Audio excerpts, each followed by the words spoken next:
Take 2 tracks and call us in the morning. It's the Spin Doctors. We're back as always. I am your host, Rick Storer. Hello. I'd like to welcome you to the show as always. And my co-host with, as always, the Mo-host himself, Nick Malizia.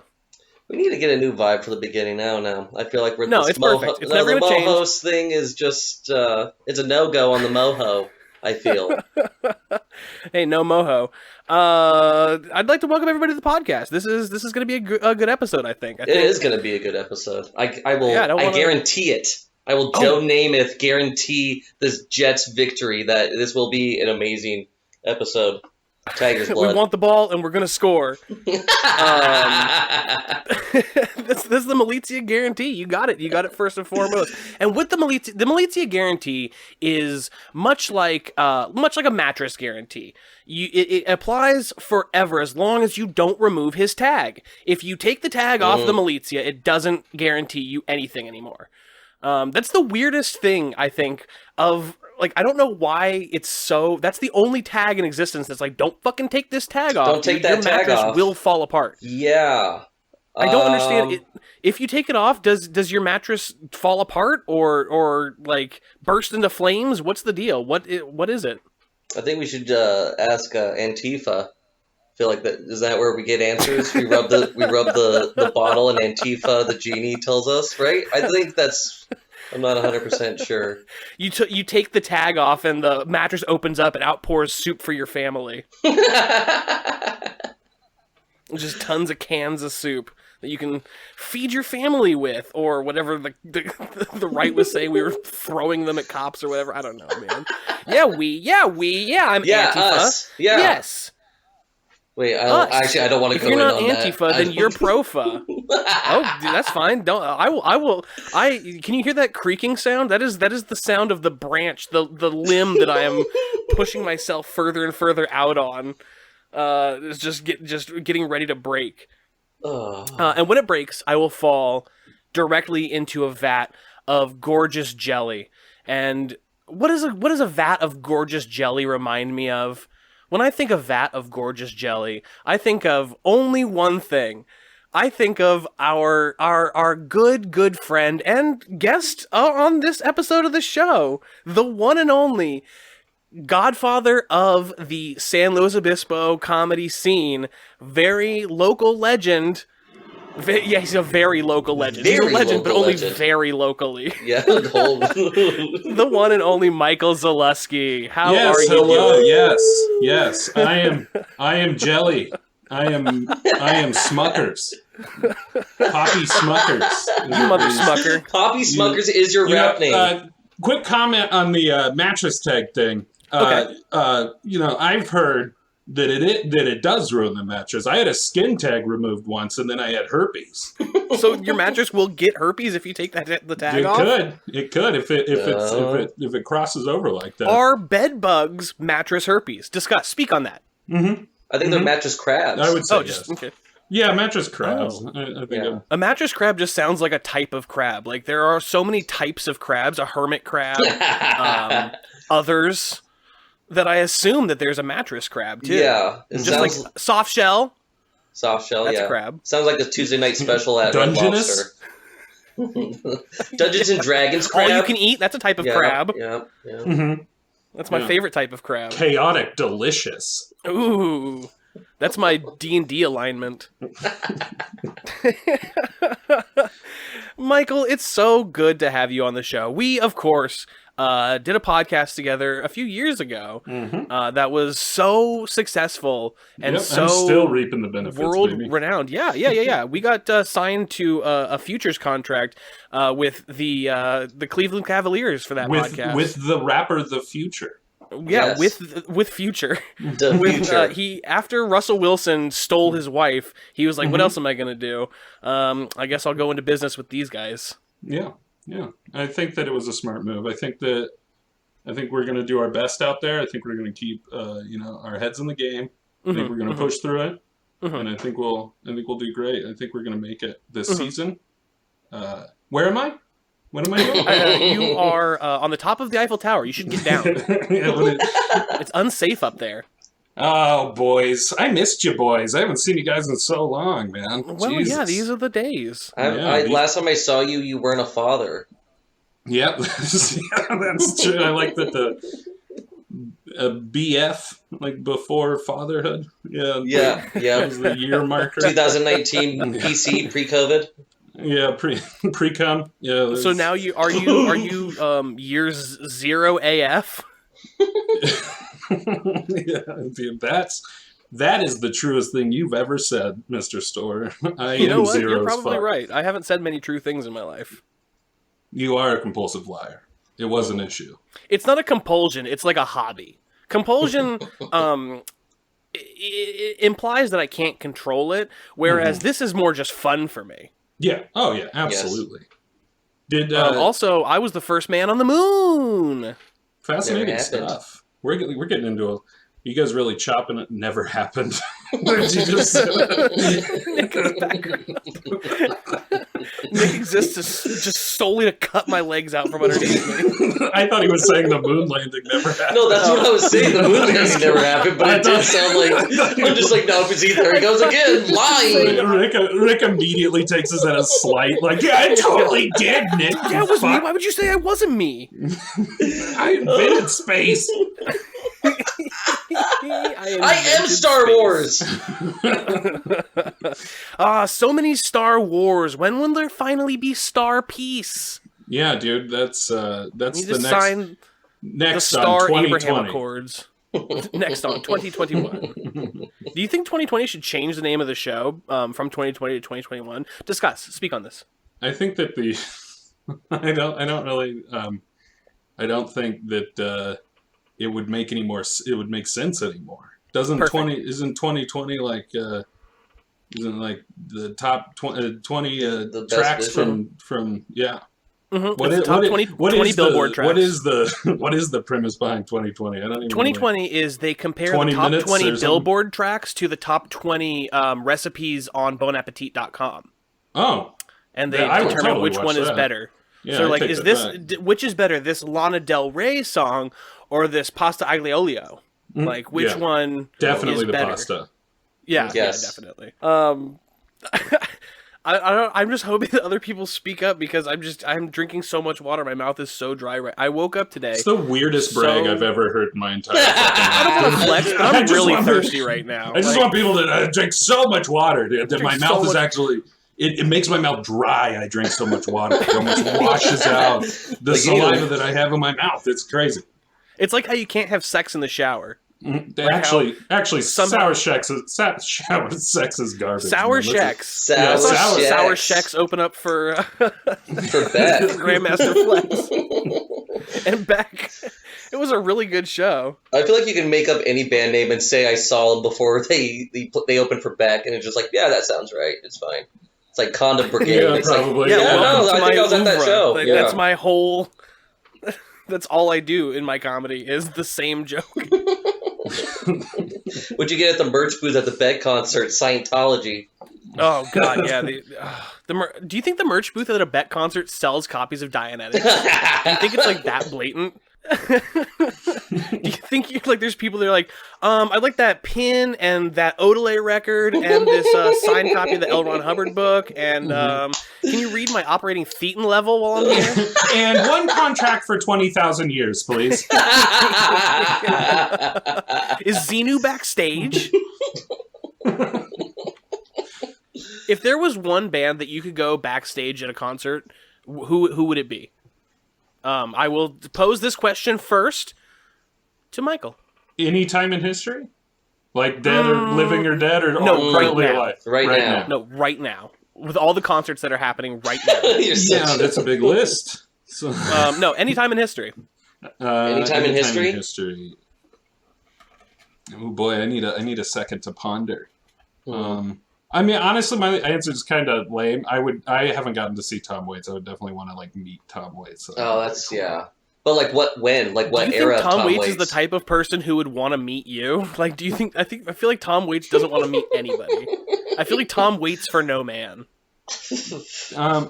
I believe in the deepest recesses of my heart that Tom Waits would would put up with me. There I it think is. that he yes. would. He'd put up with you. Yeah, he would admit that we were in the same room, and he would have nothing he could do about it. Yeah, okay, let's role play this. Let's play this out. Here, I'll be Tom Waits. No, I want to be Tom Waits. You be me. No, sorry, you're meeting Tom Waits. You're the one who wants to meet me.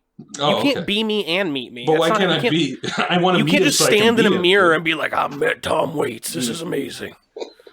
This is my dream in life. Okay. All right. I'm backstage. I'm Tom Waits. I'm like backstage. Your dream is just having anyone want to go backstage to meet you. That's just what your dream is. I'm hitting a carburetor with a wrench. Can you imagine Richard's first person backstage is like, "Are you Richard Storr?" And he's like, "Yes, I am." And they're like, "This is you're being served." Exactly. Oh, the whole reason Rick asked this question was just hoping that we would be like, well, why, of course it'd be you, Rick, at Madison Square Garden. Yeah. I love you. And that would be mine. It's just a garden. It's just a garden in a girl named Madison's house. We are laughing. These don't hurt. Michael, I'm going to go ahead and say that no guest has roasted Rick this way as far as we've had this podcast. So this is a good time. I'm loving this. I'm sorry. It's always so nice to Rick, and I don't like it. Yeah, this is my house. You come to my house with ham on your plate, and you don't feed it to me, and instead you tell me that my ham is bad. I have the best ham. Mm-hmm. You probably would have pretty good ham. You look like a guy that has a lot of ham, like a lot of different types of ham. You have like a ham choice. I am pro-choice. He's pro-bacon. Pro-Kevin Bacon. 7 degrees of actual bacon. All right. Oh, we had this game. We had this game a while ago. So it's 6 degrees of Kevin Bacon, and who was it? The other person we had the degrees of? Nick. Who was this? It was Ruben's episode. Was it 98? No, I made that joke though. I did make that joke. He did make that joke. Oh boy! I don't remember. No. Yeah. Nick, who would you like to meet backstage? Wait, we're gonna bypass the role play. Hold on, I want role play. Okay. Oh, fine. Okay. Also, I'm this Tom is Waits. how I'm I backstage. This is how I I'm play like my girlfriend, squeezing by a the way. rabbit and hitting a fucking wrench on a tuba. All right, I'll do the sounds. role play, but Nick has to play me, and I want to be the security guard. Okay. Oh, I like guard? positions of power. Okay. Yeah, Oh, well, yeah, Jesus. okay, this makes sense. Okay, You damn. got to have some authority in the scene that you're invested in. All right. So Nick's in line. I'm letting people in, right? All right. Here we Okay. go. Oh, how's it going, ma'am? Yeah, come on in. Yeah, come on. I've been waiting all night. Okay. Sorry, little boy. I can't hear you. Yeah, come on in, ma'am. This is Michael's fantasy of somebody calling him a little boy. This is like a humiliation fantasy come to life. What? Come on in, you small dick little, you tiny ball little shit. No, you fucking, no, you put your chastity cage back on, you sissy boy. Hold on. I did not mean insult by that. I thought you, matter of fact, you are a fine looking man. Why, thank you, Mr. Security Guard. No, My name's Michael Zalusky. My God, aren't you? Yes, you are. Your name is. My God, it's like there's 2 of them. That is. Is that a fat joke, Dan? Come on, man. Come on, man. No, it was Nick's impression is so good that I couldn't tell the difference. Yeah, definitely. But I think that was a good role play. I think we did good. That was it? That was fine. Well, that's just what would happen. backstage going, I'm Tom. Yeah, that's probably as far as I would have got, too. They would have been like, yeah. Fair enough. You're not getting in here, man. That's a good point. No one's meeting him. Leave.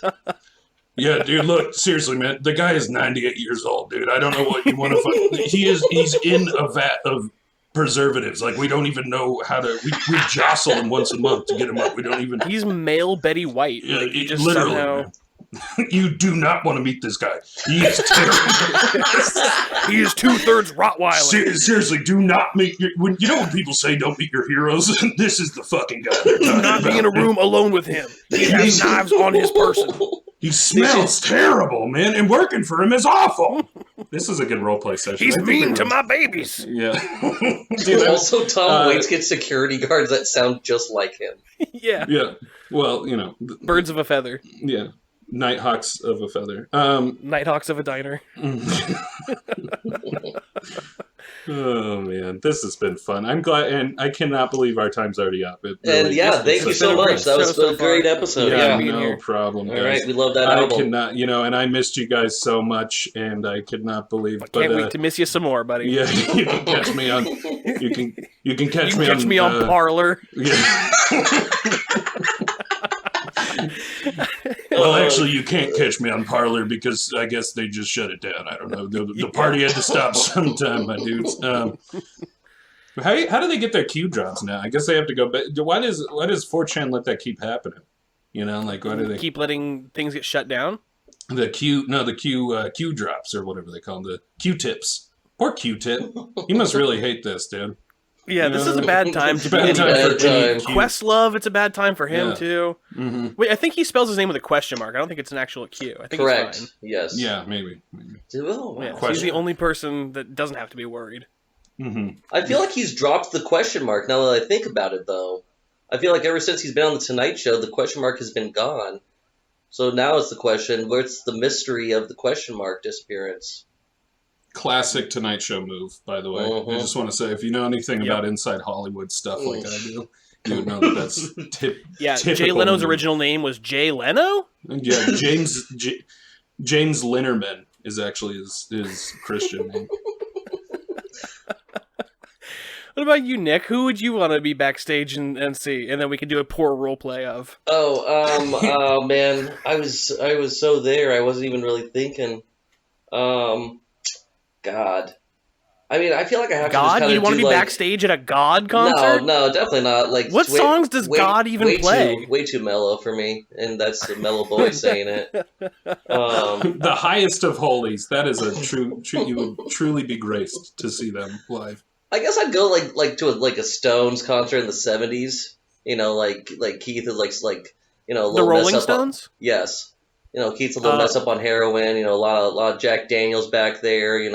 Firearms or on the premises. Like very grungy, dirty Stones, I guess. And I would go into that night being like, okay, like if I died tonight because of too much consumption of things, like this is where I belong. Like this is how I want to go out.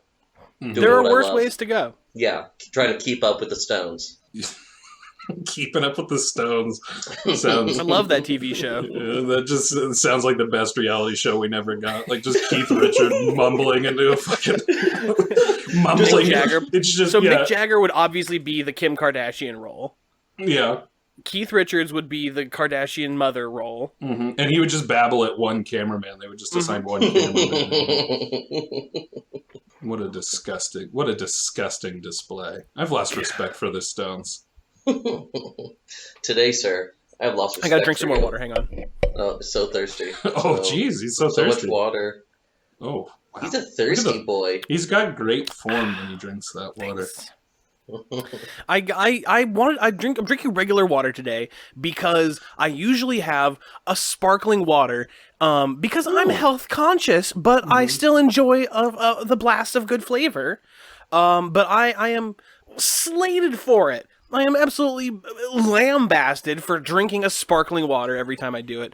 No one can shut up about it. So I've switched to a plain, boring layman's water. I will not apologize for enjoying sparkling water. I did not. Thank you. I did not fight with my mom for this country to apologize for sparkling water. Fight with your mom over Trulies. Yeah. There's a whole industry based around alcoholic sparkling water now. Like that's how good sparkling water is. Yeah, big sparkle. It's Yep, Sparkle, big yeah. sparkle. Yep. Taking over the country, man.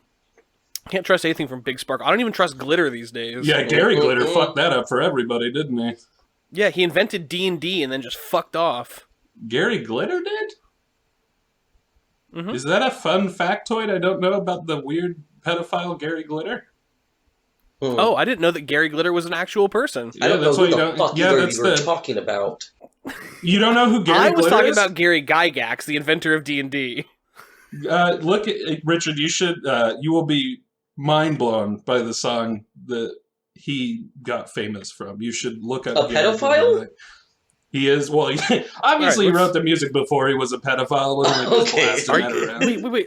Are you sure about that? I don't think he turned into a pedophile at some point. He was probably always a pedophile. Oh, really? Pedophiles are born, not made. They're born? You're going to say they're born that way, Richard?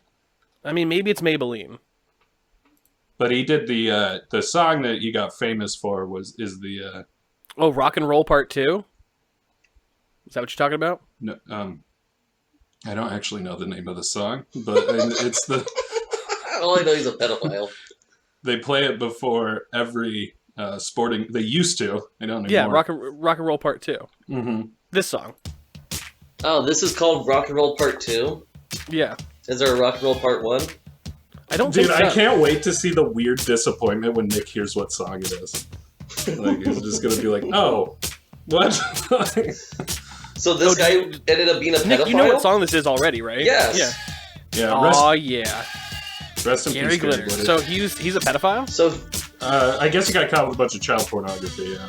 Oh, yeah, well, that's let's pedophile. not play any more of his music. That is a bummer. That is super sad that that guy is a Yeah. shitty person Ruined because every that song sporting is a event banger. forever. Yep. So, Is he dead or is he still alive? He's dead to Rest in society. glitter, my man. Don't give He's him been that. canceled by Don't life. give him- Rest in glitter sounds like you were like part of his like following or something. No, yeah, right. That's like how people know. In all fairness, glitter sucks to be in Mhm. contact with. So laying in a bunch of it would not be a good thing. Mm-hmm. And It would just get everywhere and never go away. yeah, be on your cheek for weeks. Do you think glitter is his Christian name? Oh, absolutely, Do you dude. think like it's a family name? Yeah, it's probably Glittervich or something like that. You know, something. Glittervich, so it's Russian, and that's where the word glitter actually also comes from. Who was? Where did? What? I hate glitter so much. Oh, there, my chug, dude. Sorry, I was Fucking drinking. grip it and rip it, brother. Drink water. Fuck Sorry, yeah, drinking dude. I'm trying to dehydrate Fuck myself it, since just Rick's drinking so much water. Throw that thing down the old food gullet, baby. Yeah. Hell yeah. You guys want to? We could do some ASMR really quick here. I got you. Oh, good. Good. This is. The first So one literally- relaxing. The first one sounded like turds hitting the fucking water. That's what it was. Michael brought the microphone into the bathroom with him, dropped the kids off at the pool. And For came back everybody out. at home, Michael is in the bathroom shitting. I just want. Hey, you're here with Rick and Nick in the morning. It's time for Michael to take a shit. You're here with yeah. Big Rick and Little Nicky. Okay, fuck off. So stupid. Is that the sequel to the Adam Sandler movie? Big Rick and Little Nicky.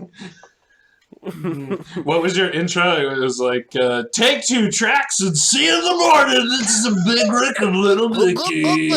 Boo-doo-doo. Show us, hey, ladies, take a picture of your feet and send it in for a free postcard.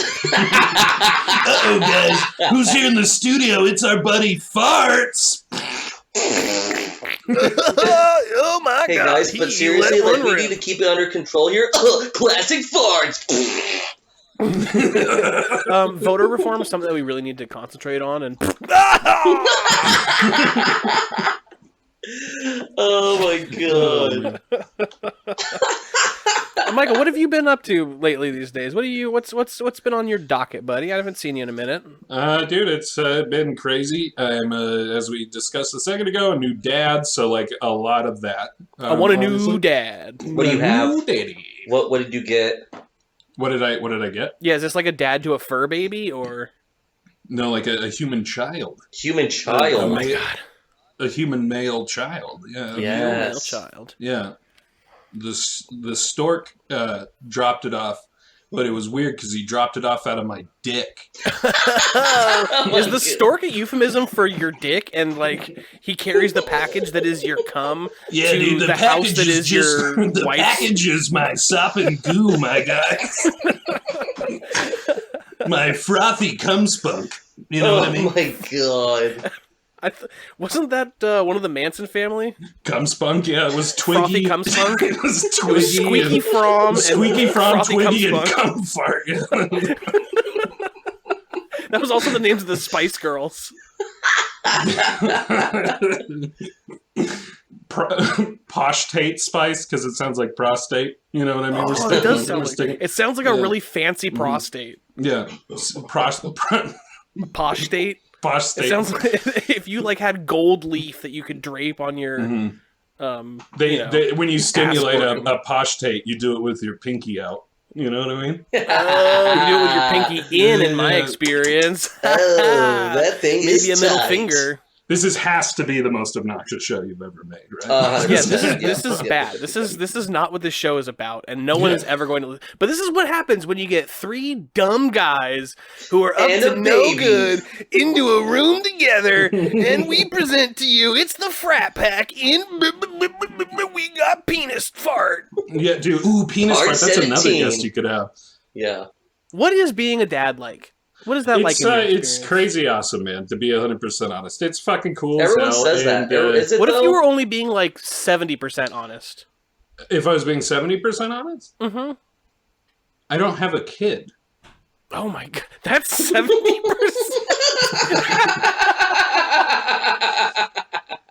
How is that 70%? That seems like 0%. That's the absolute opposite. I love it. I feel like I'm so in on 70% that. honesty would be like lying about what fruit you had in your oatmeal this morning. Like, you'd be like, I had blueberries when you had blackberries. That's 70%.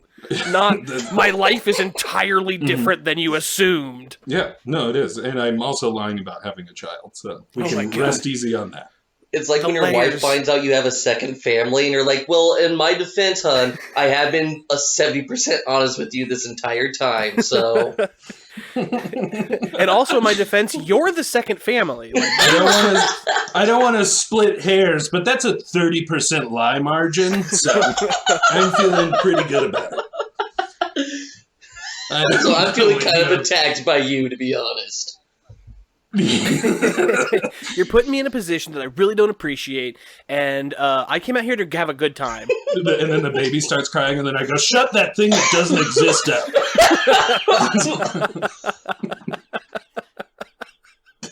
God damn it. It's not even here anyway. Why is it making a sound? Yeah. Ooh, oh, what? Is that my guardian angel? That's your first thought. You know how guardian angels classically scream and cry when they're rescuing you. Yeah. You're flying down the highway at 85 miles an hour because you've passed out behind the wheel, and your guardian angel pops into the seat next to you, just goes, "Ah!" And you go, oh shit, okay. Dude, you're gonna love the recording of that audio because you split your sound.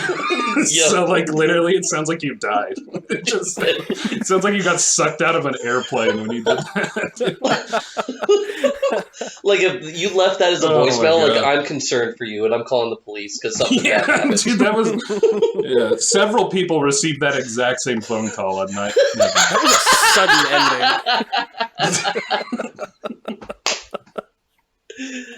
But yeah, dad is a good job.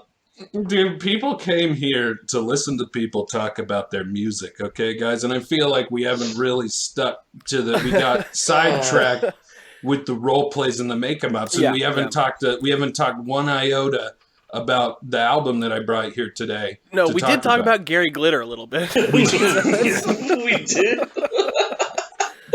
that the album?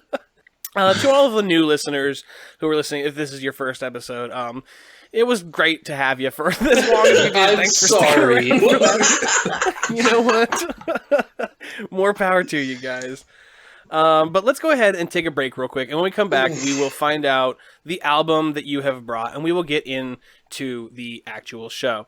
When we Rest return, in glitter, my dudes. Thanks for having me. more Spin Doctors. We'll be back. Hey guys, it's Rick. No ads this week. I just wanted to say thanks for listening to the show, and if you're enjoying it, why don't you tell your friends? That's how we get, news of the show around, is mostly word of mouth. So if you want to use your mouth words to spread our news, well, we'd appreciate that so much. If you want to throw us a review on anything or like us on of our social media, whatever you want to do, thanks so much. Let's get back to the show. Shut up the fuck. Shut up the fuck. Yeah, you really... That cat broke your brain, dude. Oh my god. Welcome back to the Spin Doctors. Shut up the fuck. Shut up, Dad! That cat is your bane, and she broke you. I have called a teacher dad one time. I think I did that. I think I remember doing that. Probably like 6 months ago. No. I was in... they were like, get off campus. And I was like, sorry, Dad. You know? Yeah. They're like, you're not supposed to be here. You have a restraining order. Oh, God. Okay, Gary Glitter. Continue.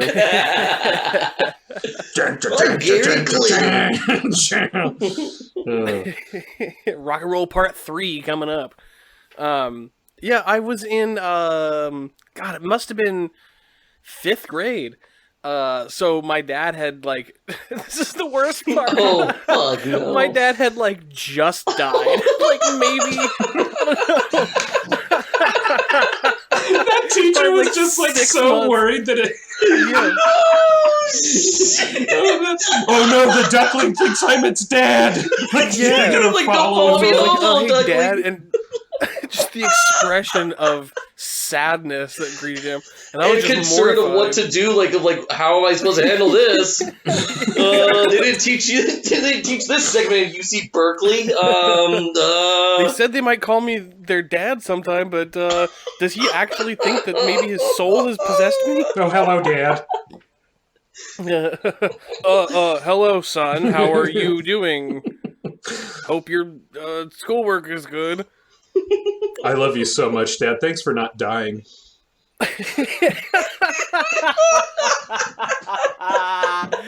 Oh my god! I wonder if people. This is the thing. Is like, it's such like a dark thing to joke about. Honestly, it so is. You know, the death of a parent is so dark to joke about. But it happened so long ago that it's perfect fodder. And it seems like from the things you've told me about your dad, it seems like he had a good sense of humor, and especially you being the child, one of humor. It's fine. He would appreciate it. It's all in good fun. Yeah. I have no idea. He was on drugs. Who fucking knows? I have no fucking clue, man. I was in 5th grade when that dude died. Yeah, man. Who do you really know in 5th grade? Who do you know? I mean, honestly, I'm not even positive I care about his opinion about it. In fact, my dad might have been that teacher. No. Let's be honest, guys. Ma's a little loose around the faculty. Oh boy, it's time to get... I don't know how to do a transition out of that. With the death of my father comes the death of this segment, because it's time for the birth of a new segment. The Circle of Life. It's the Krebs cycle of podcast etiquette. It is time to move on to the album of the episode. Every episode we have the guest come on and provide us with an album of music that maybe is not their favorite album. Maybe it's not even their favorite artist. Maybe it's just something that they think of. But this album has to have a connection to them. They have to have some sort of memories surrounding it, or it has to be an important part of your life, or you know, something. There has to be something meaningful about this album. And the guests always bring on good ones. We've had some great albums so far, and so Michael, with that pressure upon you, with knowing that we've had nothing but great albums and amazing guests, what album have you brought us? This is so much pressure, man. I feel like am I flop? It's just Vanilla Ice. That was Lolita. Some asshole's gonna do that though. Someone's gonna be like, "This album means so much to me," and it's gonna be like, "No, it doesn't." The fuck it does. Name another song. Well, it doesn't even have to really mean much to you because my episode you don't have to listen to this podcast in order. There's no continuity to it. But if you've heard my episode, it was The Offspring Americana. And that's not my favorite band or my favorite album or anything, but it just, had memories associated with it for me. So that's the one that I picked. So really, there's no pressure, Michael. It's, you could bring us whatever album Barbie Girl is on, and we would discuss it. You can't believe you don't know the album name of that. That's crazy. It's American classic, dude. It's an American classic. Wow. I don't even know who did. But anyways. Aqua. It was Aqua. Yeah. All right. I don't want to get sidetracked again. The album I chose came out 2006. And that was right after I graduated high school. And so I was just totally, I don't know how everyone else felt when they graduated. People were probably on a high. But to me, I was like, ooh, I'm really dealing with depression now. And I don't understand what I'm supposed to do. So it was like a really depressive time for me. And the album Saint Elsewhere by Gnarls Barkley came out. Cool. And for some reason, I'm not saying for some reason to be rude in any way to Danger Mouse or CeeLo Green, but for some reason I just was enamored with this album because of a particular track. I don't know if I should wait until it gets here, but no spoilers. Yeah. I don't necessarily even have a story attached to the album. It was such a huge. This album I listened to over and over and over again during a very. What was going on in 2006? Let's graduated high school. You just graduated high school, so you're 18 years old. Mm-hmm.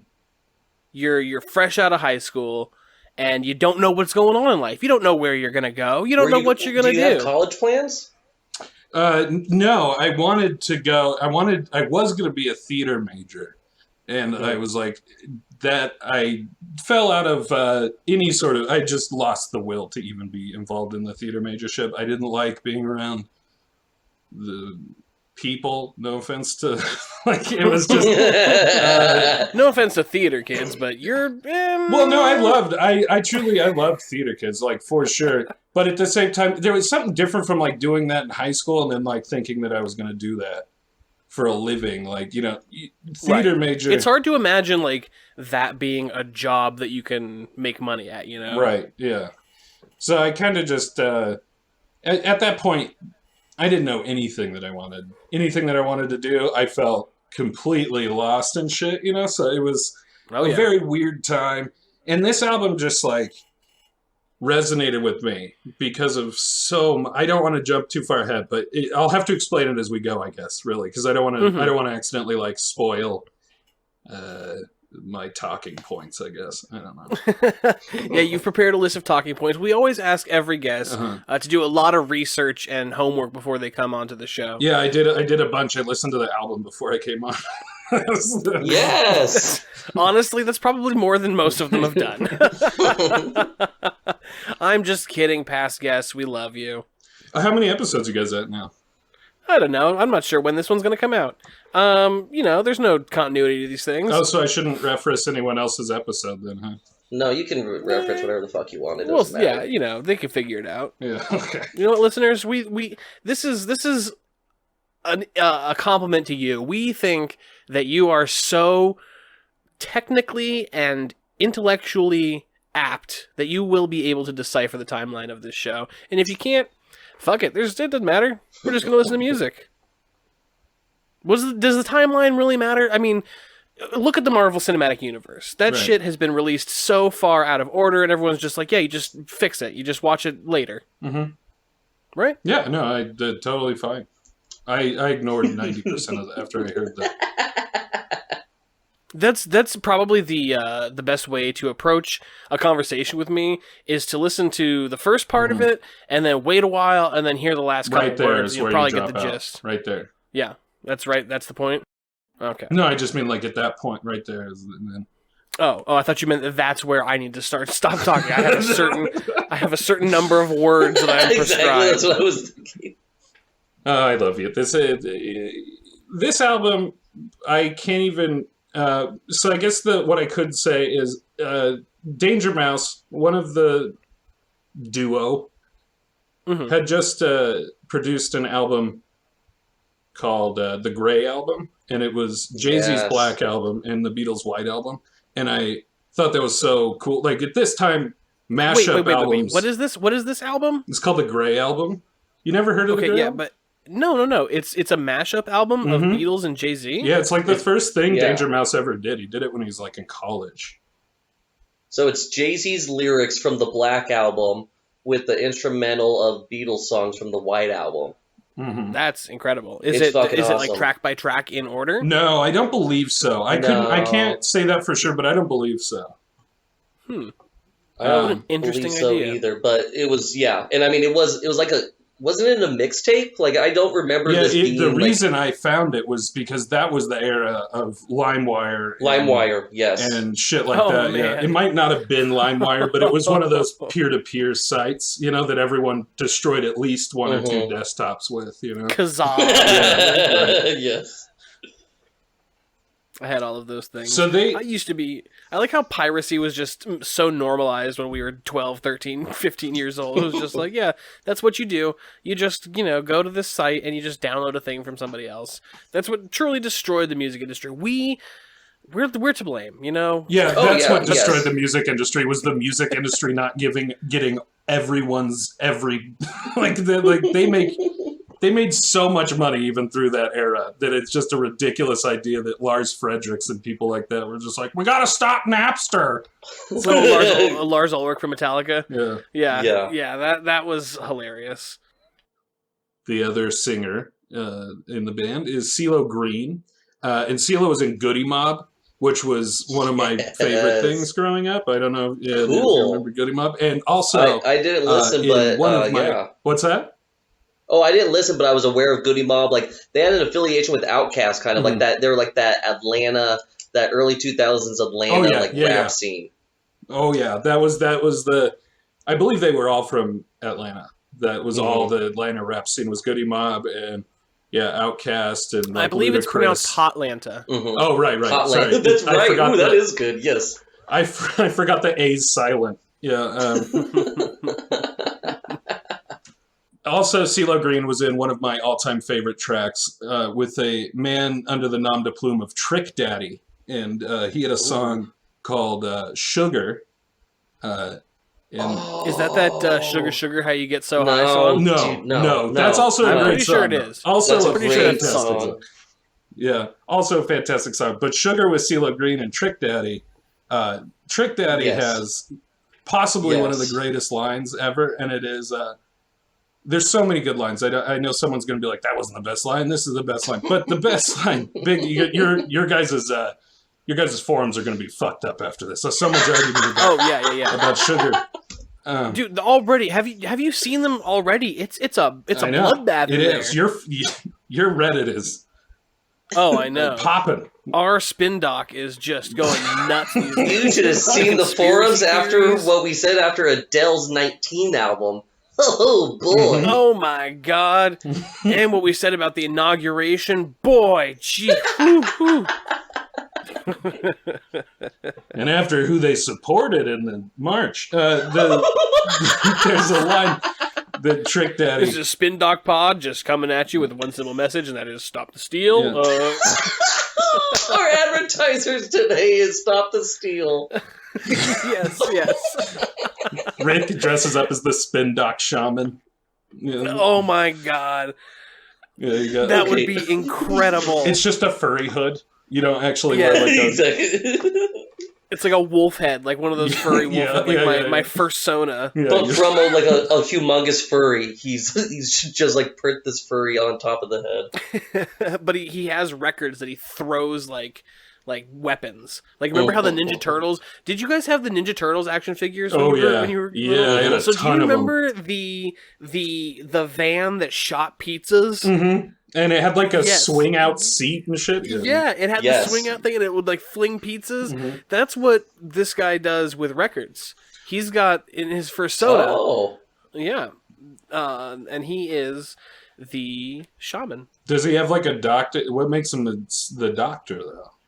You know, because you're a spin doctor, right? So like, do you have like a little? Because he sticks his finger up everyone's ass. Reflective mirror headbands. Yeah, that's like, stop the field, and then shoves up. No, he has an honorary doctorate from DeVry University. Reputable, dude, reputable. But anyways, there's a line in the Trick Daddy song, Sugar. Yes. That he says something along the lines of, put it right there on the tip of my tongue. No, wait, it was, give me some of your butter pecan, put it right there on the tip of my tongue. That, like, I don't know what he's referring to, but it's dirty. Like, butter pecan, like... Ice cream, probably. Yeah, could you imagine referring to, like, a young lady's vagina as butter pecan? Like, that's like IHOP dressing. It's IHOP syrup. It's not like That sounds like a white guy not wanting to say vagina. Mm-hmm. Yeah.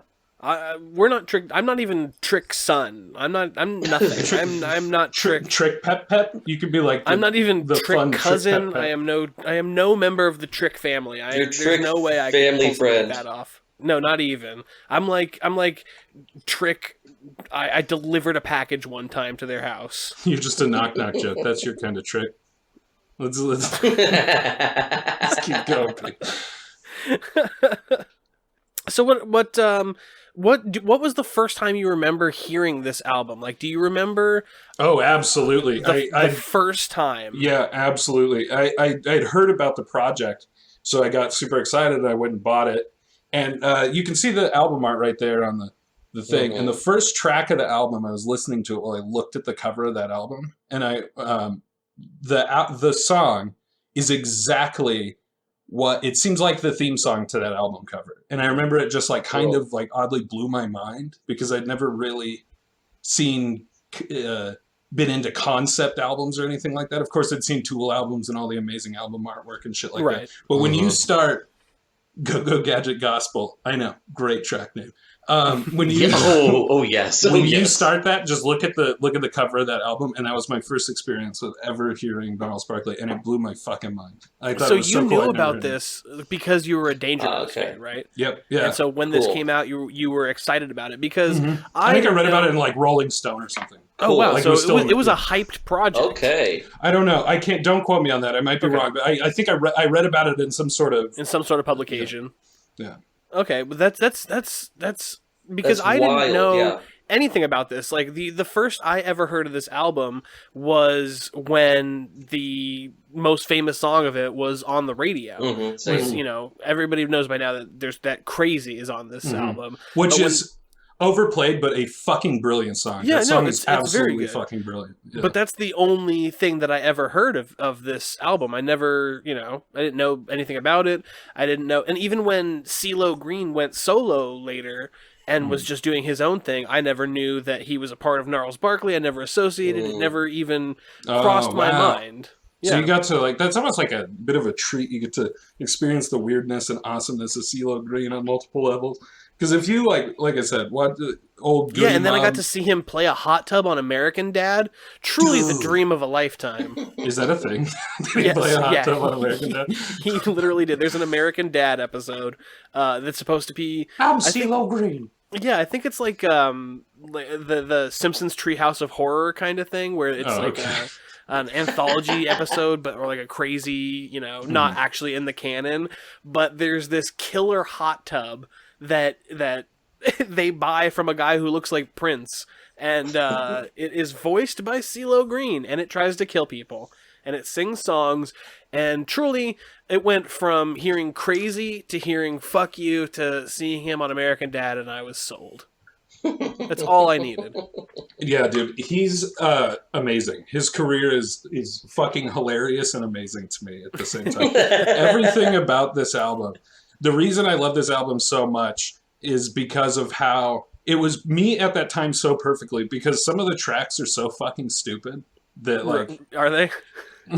Is this album like a kind of a joke? No, it's not a joke at all. It's really fucking good, and it's not stupid like in this. It's just I shouldn't say stupid. They're fun. Like there's a song. I think it's Boogie Monster, Boogie Man, or something along those lines. The Boogie Monster. And that song is so clearly like just influenced by Like who did the B-52s, the Monster Mash? Like it's Oh influenced no, by so yeah. many people. the Monster Mash is I can't remember the artist, but it's not. I know what you're talking about. Yeah.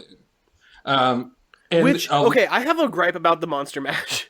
Okay, it was a graveyard smash. the Monster Mash, the song, is not about Okay, Monster Mash, the song isn't Monster Mash. Like the whatever whatever the monsters were doing was not the song. Do you see what I'm saying? Because the song is a story. Okay, let me get on my soapbox real quick. The song. So, the lyrics, I was working in the lab late one night when my eyes beheld an eerie sight. For my monster from his slab began to rise, and suddenly, to my surprise, he did the Monster Mash. The Monster Mash. It was a graveyard smash. So, this song is describing what the monster is doing, which was the Monster Mash. So, there's no way that the monster could have been doing the song. Do you see what I'm saying? The Monster Mash isn't the Monster Tenacious Mash. D's the tribute song. Yeah, it exactly is that. This is you just a had to be tribute there, man. You had to be there, dude. to the Monster Mash. Yeah, you missed it, bro. It was fucking amazing.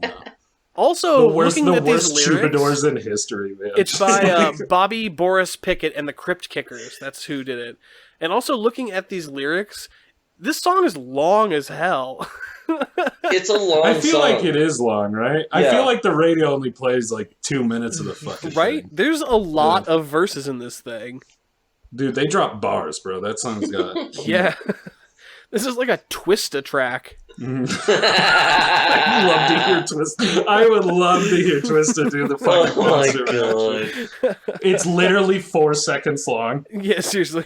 You know, Twista was the last concert I saw at the Old Slow Brew. Oh, wow. Wow. Yeah, What it was is the last horrible. one I saw? I think I saw like... I The would last imagine concert something that I saw with Michael. else. Oh, yeah. But that wasn't at... No. But No, that was the last Slow concert Brew. that we went to. That was such a good concert. It We was saw the right band before Mo. What was like it? actual pandemic happened. Mo. Oh, I've heard good things M-O-E about... period. Yeah. Oh, no, I'm thinking of someone else. Okay. Oh, that was good, though.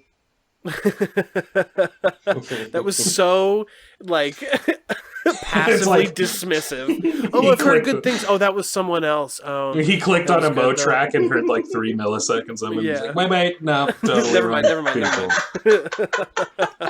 Never. In VM, guys, in VM, that was not the same guy.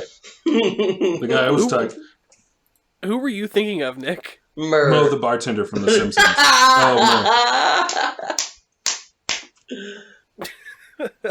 we've done great work here today, guys. I'm so glad that. Well, thanks you for guys being a are guest. down there. Thanks for letting us know about the album. Make sure you check and- me out on. Make sure you check me out on Nick Malizia's Twitter. I literally thought you were going to say, make sure you check me out on Nickelodeon. Make sure you check me out on Nickelodeon. Which, I'm getting as slimed. we've established, is Nick's full name. Oh, That's dude. canon on the show. Nickelodeon, keeper of trains. Yeah, his real name is Nickelodeon Melodian. Nick, Nickelodeon Malizia. No, Nickelodeon Melodian. Malizia is what they had to change it to when they came through Ellis Island. Yes. Oh, right. Yeah, they shortened it down. Yeah, Yeah. because Ellis Island served as a place where immigrants who had too foreign-sounding or ridiculous-sounding names had to change them, and Nick Yes. fell into the latter category. They're Well, like, yeah, and- your name can't rhyme with itself, buddy. Sorry. And then also, like, Big Melodian was, like, definitely not going to let people come in with that kind of name. We need to talk about this album. Yes, we do. Oh, is it time? Do you think it's time Yeah. to start going I with wanna that? hear Right, it. Because well, it's yeah. actually decently long, and yeah. It I doesn't just seem don't- that long. No, it seems fine. We got so much time, man. Oh, The okay. listeners love this. If people are still listening at this point... Nick, I'm sorry, dude.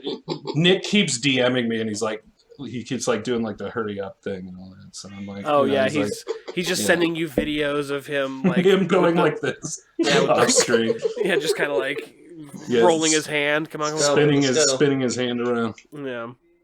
But let's go ahead and take another break, and then when we come back, we will start going through the album track by track. When we return on Spin Doctors. This is what happens when you drink so much water. Spin Doctors, we are back with the album. It is time. It is finally time, of course, to go through the album track by track.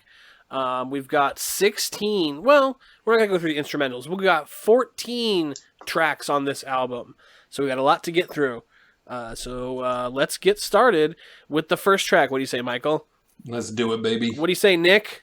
Let's do it, baby. I don't know why I just said what you said. What do you say, Rick? Let's do it, baby. We were kissing. Me and Nick were kissing when we answered that. Yeah, that's why I had to ask you both, because I asked Michael and his face turned to the side and Nick continued to kiss his cheeky. And then once I asked Nick, he turned his head to the side and I could finally separate them so that we could get on with the show. This first track, you said that this is the one, Michael, that like really blew your mind because it looks like the album art. Yeah, it was I just remember that the song seemed exactly like what's going on the cover of the album, and it's just it caught my eye. It was the first. It's not my favorite track on the album, but it is definitely cool. It's fun. But it definitely was like, oh wow, this. Once you listen to it, you're like, this is going to be an experience. Yeah. All right, well let's give it a spin. This is the first track off of Saint Elsewhere. This is Gnarls Barkley's Go Go Gadget Gospel. Gotta love a good projector sound to open up an album. You hear it a lot, but I never don't like it. Okay? Oh, this is cool, yeah. This is exactly what I would hope a song like called Go Go Gadget Gospel would sound like. Yeah, it's fucking sweet, man. It's like EDM, but the M stands for mariachi. I mean, you can't... CeeLo Green is one of those singers that you cannot confuse him for a single other person. Yeah, exactly. Yeah, someone's like, where is that fried out berry saxophone coming from? Or the one person going like, I'm pretty sure that's John Legend, dude. Like, no, I'm positive it's CeeLo Green. Alright, agree to disagree then. CeeLo Green's Give Me the Green Light gets me laid every time. His name's in the title, idiot. That's my favorite lyric from Roxanne. Roxanne, you just have to give me the green light. But doesn't this song just look like exactly what's happening on the cover of the album? 100%. It does. Like, it just seems to make craziness. sense. It's like that's the intro to the show. Yeah. It really does, because the cover art is an explosion, like a mushroom cloud happening with all this insanity, craziness. There looks like there's an astronaut and some crazy, psychedelic looking artwork, and that's what this song feels like, is an explosion of psychedelic. It's almost out of control. Like that's why Danger Mouse really, in my opinion, knocks it out of the park in this. He's the king of. There's something so great about the hip-hop vibe entirely, especially like DJ style hip-hop. The whole idea and feel behind the music is like member berries. Like you use these sample tracks because of the emotional memory like that you have associated with those sounds. And later in the song Crazy, you'll hear it. There's a whole bunch of like spaghetti western piano work and stuff like that. And like it's so cool because it just makes the whole vibe of the song. It's really crazy.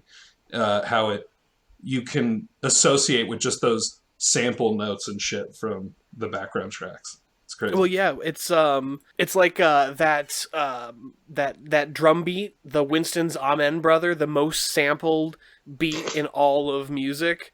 Like you can, once you hear that, like it's one of those things that is a visceral reaction that you have. You can't mistake it. It's like a Rhodes 73 piano to me. Like that sound. Exactly. The second you hear that like electric Rhodes piano noise, it's that old. It has such a singular sound. That's the only reason I know the name of the piano because it's just like iconic. It's iconic. Exactly. You can't mistake that sound anywhere. Yeah, there's certain sounds that, I mean, you can make music out of anything, obviously. There's billions of different kinds of music, but there's certain sounds that are so prevalent for a reason because they just like they hit something inside of you.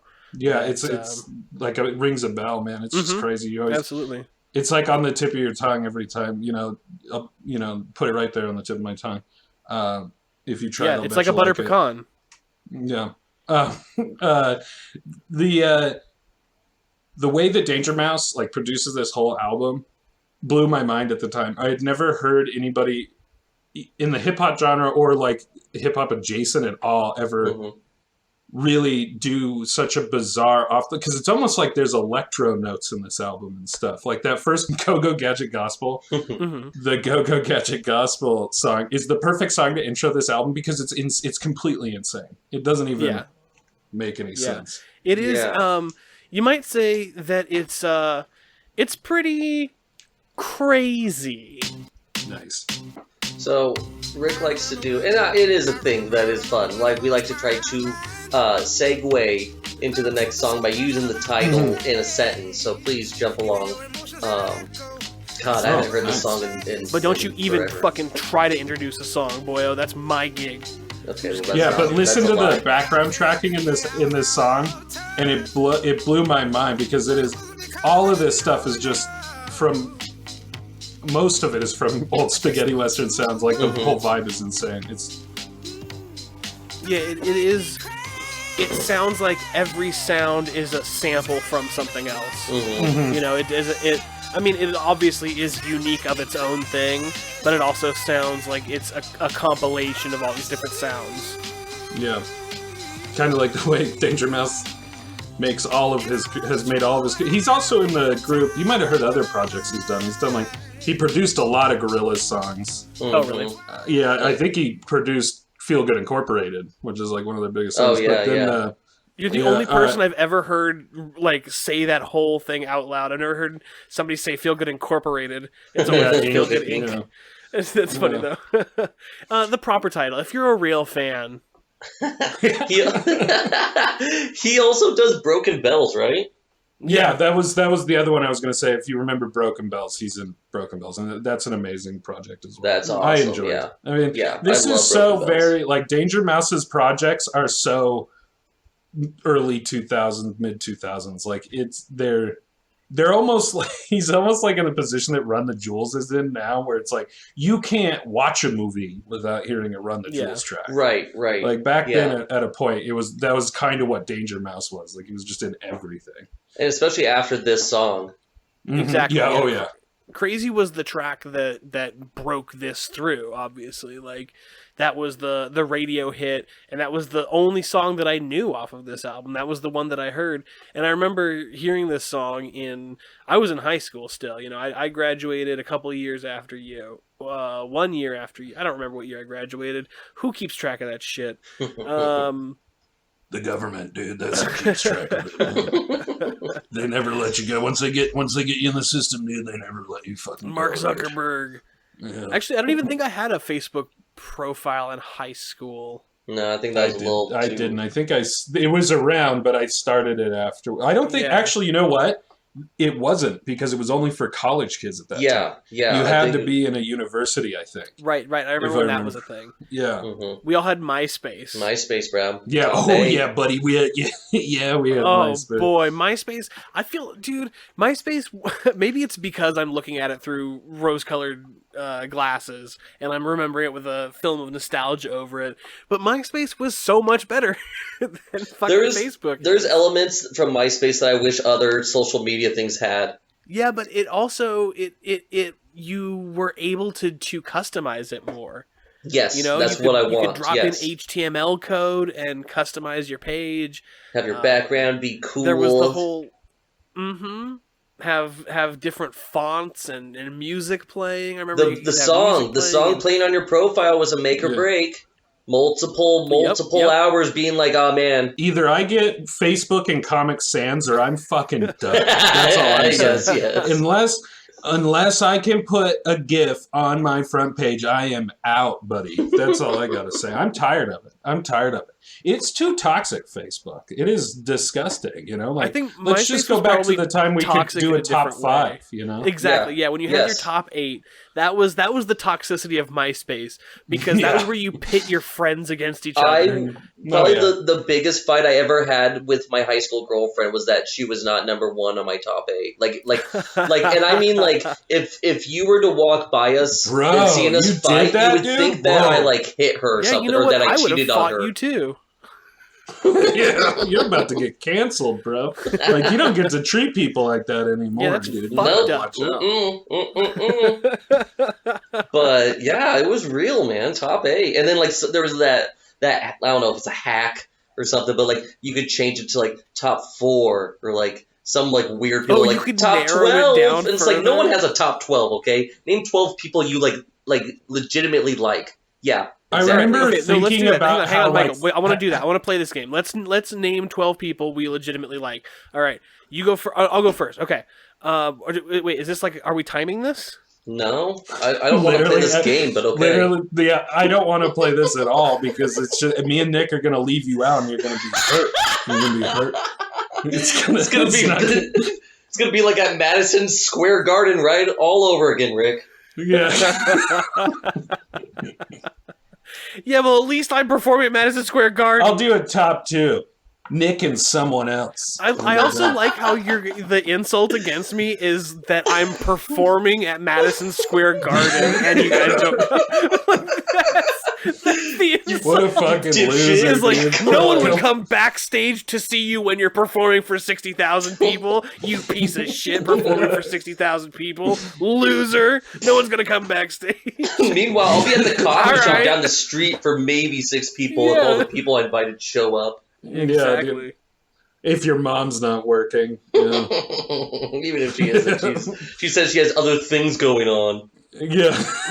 Yeah. The new season of Bridgerton just came out, so she's kind of busy. This is how we know Rick's going to try and predate this episode. He's literally going to be like, this one's released on... We recorded this 6 months ago. Yeah, we recorded this on January 5th, and I'm sure there's not going to be a riot tomorrow. I'm absolutely sure that there's no way. It's going to be a peaceful transition, everyone. The first episode of this podcast dropped on Groundhog's Day, which is the because... movie, not the date. Yeah, exactly. It actually dropped on the first... The first episode dropped on Groundhog's Day. The Michael. day, Yes, fucking and. The day Kirk Cameron died. It was very sad. Kirk Cameron died? Yeah, on Groundhog's Day. I'm going to go ahead and throw that out that's going to happen on Groundhog's Day. I'm giving my own Miss Cleo prediction. Kirk Cameron's dying on Groundhog's Day this year. It's the secret, man. You're just putting it out into the universe. I'm going to manifest Kirk Cameron's death right now. Yeah. Is Kirk Cameron the one that turned all super religious now? Yeah. He's one of those Christian movie guys. Did you know there's a clause in Kirk Cameron's contract? Wow, say that 3 times fast. There's a clause in his contract that oh, because it's such a good old loophole, Michael. I just like to make jokes. I keep You were such a dad. You were such a dad. I love this. I just like to play around, you know? Hey kids, have fun at the sleepover. That. All right, anyway. If you guys have pop, let me know. You kids got enough popcorn in here? All right, make sure you're not corn and pop. Okay, you kids have fun. Okay, I'm going to put a gun in my mouth. Don't go to the office. If you hear a loud bang, that's just Santa Claus on the roof.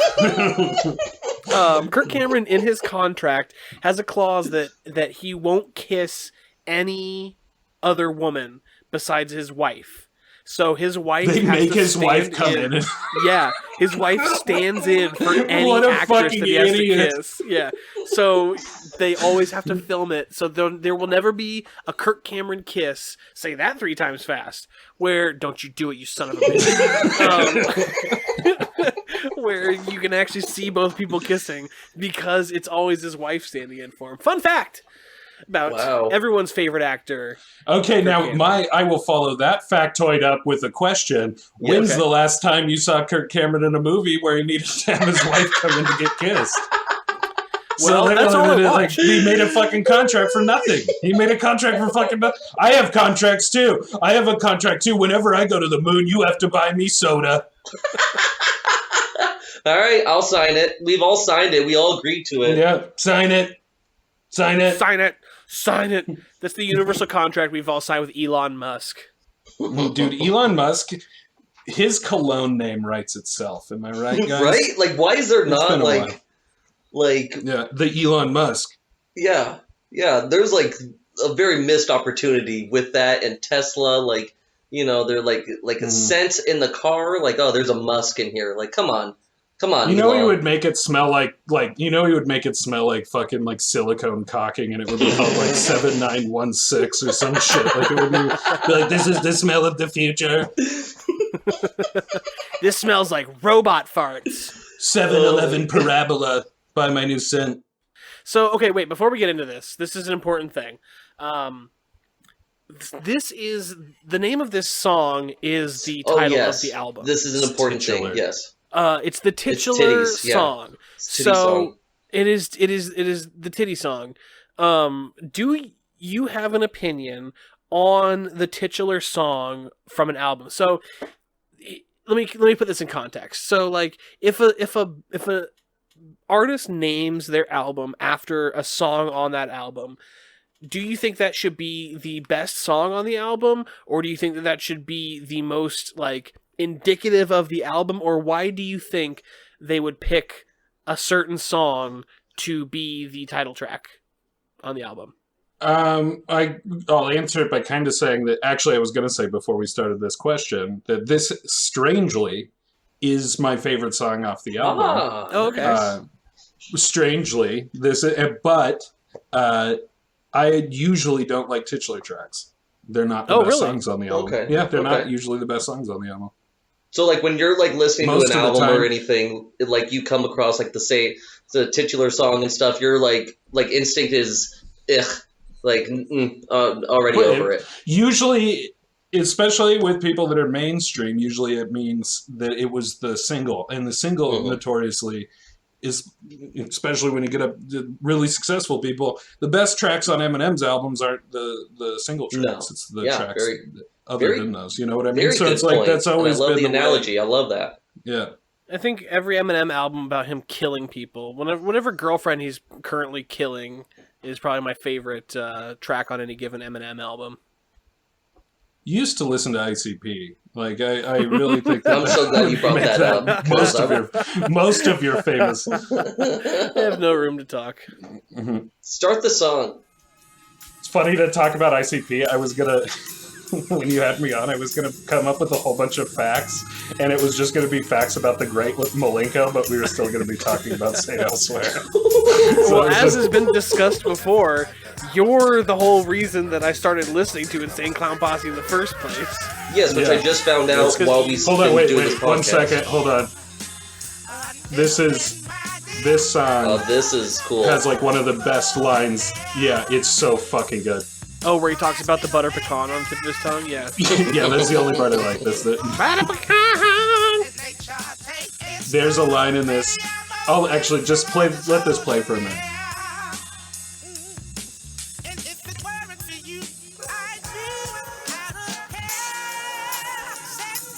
See, this guy has that, like, Outcast Atlanta vibe. That's my shit though, bro. My first real love of hip hop was Outkast Atlanta. That was like one of my favorite albums. I discovered Tupac after Outkast Atlanta. Oh wow, that's cool. And I love Tupac. Yeah. Right here, this is my. There's this point that I wanted to make about this. When you hear a line like that, it is the lamest whiny bitch boy line on the face of the planet. And if you heard someone say that to you seriously, like be like, dude, what's wrong, Nick? You seem a little down, and you're like, it just raids and raids and raids on me. Yeah. But if you put that in a fucking song, it is brilliant. It's brilliant. It's the only time. It's like you get gratis for being the whiniest little cunt on the face of the planet. But that's exactly who I was like when this album came out. Absolutely. I loved that shit. I loved emo shit. I loved all that stuff. I loved hip hop. Like I was an emo hop kid before there was emo hop. You know what I mean? Okay. Like that was like my a sock shit. hop? Emo hop. No, like a lot of like Lil Peep and shit now is like emo hop or like like people consider that's like it's kind of a new genre, but there was people doing that shit way back in the day. Atmosphere, brother. Right. That, you know. So who were you in high school, Mike? Like give us a vibe of like what were you into? Who were you hanging out with? Like what was high school like for you? Because it's very hit and miss for high school experience with people. And especially when this album came out. I mean, I was just a confused kid, man. Like, I didn't really, I don't think I ever had, like, a style, or I was super into punk music. Like, I was into hip-hop. Like, I really lived based around comedy and music. Okay. I just was obsessed with it. No playing and, like, sports? Were you a sports guy? Were you, like, into, like, the activities of school and stuff? Like, were you, like, there's a pep rally, the football game's this Friday. Were you the guy, like, let's go watch the football game, like, school spirit, like, all that kind of stuff? Our generation, it was a little different, man. Like, I played football for years. I played football since Pee Wee leagues and stuff. I was going to try and go That's where we met. Yeah, that's where I met Rick. He played on one of the Pee Wee teams I was on. 2 linemen, I guess. And yeah, I played center for like 9 years or whatever. Fuck, hard position. And they just stuck me in wherever they could stick the least talented person. They're just like, fucking put him in the defensive line somewhere, I guess. Hope that the best play I ever made when I did youth football was I couldn't tell you, we were some play was being run and I was on defense and I literally fell down and the runner tripped over me and fell down, and so then when I got called back to the sideline, my coach, who was Mike's dad, was like, great job, whatever works, man. And that was the only time I ever got that. So that was the best play I ever made, was literally falling down and tripping somebody on accident. That's foreshadowing your life. When it comes to sex, if somebody yelled great job, whatever works, you'd be fine with it. Why can't it be okay for even just if they could do that one time, that'd be fine. Take the small victories. But you're in our generation was it's not different. about the size of the victory, it's about how you use it, Nick. Come on. Yeah, it is time to move to actually, let's go ahead and take another break real quick, and then when we come back, we will finish up this album. When we return, what we will do is finish up Nick's question. Thank you. I'm sorry, Richard. I'm kidding. I feel like I used to have a handle on this show. At one point, I ran this, I'm kidding, dude. with an iron fist. Please, Rick, don't feel that way. I was joking. I'm a huge fan. We're taking a break. Fan. Goodbye. Hey, sorry to drop in like this, but I wanted to share some news. We just got our first review on iTunes by Bring Back Spare Change, and they say, genius. These two comedic geniuses not only bring the laughs, but some crazy good insight to some good tunes. Well, thanks, Bring Back Spare Change. That's so nice. And if you want your review read, go ahead and leave us one on iTunes or send us an email at spindoctorspod@gmail.com, and, well, we'll read it. On with the show. And we're back, Spin Doctors. It's time for track 4 on this album. I haven't heard this at all. Michael, do you have any memories surrounding this song, or do you have anything to say about it? Gone Daddy Gone is hilarious to me because it got Gone Daddy Gone's now one of those songs that's almost hack, where people will be like, oh, the guy at the party plays Gone Daddy Gone. And the funny thing is, the Violent Femmes are a fucking phenomenal band, and they're not the reason that people think of the song Gone Daddy Gone, or like Blister in the, like, it's just bizarre that their songs have gotten so much fame. Yeah. Not because of the amazing band, the Violent Femmes. It's bizarre. It's so weird. They must be one of those living bands that are still like, wait, why are we a song meme? I feel like that's what Fleetwood Mac is becoming to the new generation with the Cranberry Juice guy. Like, there is going to be a Coachella, like, down the road where, like, Fleetwood Mac is headlining and they start Dreams and someone's like, oh my god, it's the Cranberry song! Oh my god, this is the Cranberry band? It's like, oh my god. No, cranberries are on the other side of the field. It's the Cranberries. Stevie Nicks comes out and she's like, I'm on my last leg and I'm still amazing. Isn't this insane that I'm still alive? And, like, everyone's like, Dogface! Dogface! Lindsay and I have gotten through our bullshit and we've, like, reworked our stuff out and we're playing together and Dogface! Dogface! Nick Fleetwood skateboards out. Juice! I feel like we have like 6 months before Dogface comes into a commercial opens up, which he's already been on commercials. It's insane that, like, him and Snoop Dogg are, like, hanging out all the time now. It's like, what's happening here? Two people, like, Snoop Dogg just now makes money off of just anything. Like Snoop Dogg has an idea, and they're like, "Sure, cool, let's do it." Yeah. Like it's so. All that matters is fame. Because Dogface went viral, everybody knew him, and because everybody knew him, he was a commodity, and so he can do anything he wants because he has the recognition of being. I skateboarded and drank cranberry juice to a song.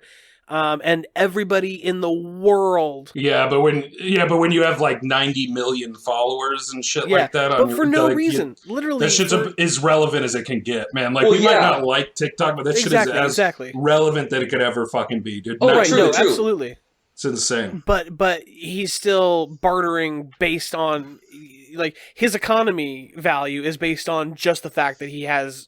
That people have seen him, not that he's done anything spectacular or created something lasting, but just by virtue of being seen by a lot of people. But that's the name of the game, baby. This is Gone Daddy Gone. Great version of the song. The song's fine. Gone Daddy Gone's great. Like, I like this. It's just, this one feels like CeeLo Green really likes singing it or something. You know what I mean? Like, it almost feels out of place in the album a little bit. But it's like, it gets, the whole album too, we're almost doing it a disservice because it should be listened to from the first track to completion. Because it does, so many of these songs feed into each other. Yeah. That's kind of the point of this show is to... you get a taste of each song, and then you're like, "Oh, these are great." It's kind of like a taste of listening to the full album. But I always recommend that anybody who hears this and likes a particular album or likes some songs or is just interested, go take it. This album is 42 minutes long. Put it on and do some sort of chore or do some sort of like go for a walk or whatever, and just do that. Listen to the whole album all the way through. Yeah, it to me is a drive. I hate doing this because I guarantee this has been a topic of every single fucking show that you've had. It's this totally a driving album. Yeah. Yeah. And people have actually said the exact same thing. I'm like, I don't want to say this, but it's a driving so album. Fucking annoying. Here's my dashboard confessional, boys. This is a driving album. See, because we're in the car and this make 'em up. So the reason it's a driving album is because you really should. It's a concept. You should really listen to the whole thing. But even with all that, even with how well they all seed into one another, and they have a lot of sound work that feeds into the next track and really makes the whole atmosphere. Gone Daddy Gone still feels like they just hammered it in there. like Saying Elsewhere, super poignant titular track. That's great. Gone Daddy Gone, you want to put that on there? Okay. All right. So it's a great version. We are talented, and we did make a good version of a song. But do we need to put it on? We did. We already have 14 songs plus 2 instrumentals. We could do it at your cousin's wedding and still get the same feeling. Okay. Maybe that's where it started. He did it one time there as like a favor to somebody. He's like, "No, we're gonna put this on the album. This was amazing." It was karaoke night that night at the bar. Yeah, dude, we gotta put Gone Daddy Gone on that fucking album, dude. I'm telling you right now. It's like, what is happening? Green just sweating out ham sandwiches, just fucking. This next song is called Smiley Faces. We are all full of smiley faces right now, and I think that this is going to be, I don't know anything about it, but I'm going to preface this song by saying this is going to make everybody have a smiley face. Hey, you guys remember the 1950s? Yeah, dude, I love this track. But what did you do? What did you say? Oh yeah, this is good. The driving bass that he uses in all these tracks, like, you can tell that his roots came from the Grey album concept, and you can tell that he's got an attachment to classic music, or whatever you want to refer to that music as now. Right. You can tell that he's got such an attachment to it, because like he uses all these walking bass lines all the time, and he uses these really just... And it was so refreshing to hear CeeLo Green sing over that. Knowing CeeLo Green before, it made this album really special. And they wore fucking unison suits and shit, that's what they look like Reservoir Dogs characters, basically. They had a vibe. The whole thing. Yeah, dude, they had there was just this fucking vibe to Gnarls Barkley that made it so cool. Like they were already established players in music. We didn't need to necessarily have this mind-blowing album, but nobody saw these two people creating this album coming down the pipe. Like, it was such a weird treat to me. And that's the best way to describe the album. It's just it is an early 2000, it's a 2006 treat. Right after this album came out, the chocolate phone came out, and I had to have that fucking phone because it was my God, dude, I remember that. Because the it was Motorola made chocolate. Yeah, it was made for playing music. You had your own SD card just to fill with fucking tunes. And I bought that, and I listened to this album over and over again. All 32 megabytes of it. Dude, yeah, right. Seriously. And this is like pre-iPhone too. Like for listeners who are like weirdly young, the idea of like listening to songs from your phone yeah, was if there are like any babies listening to this podcast. Was crazy.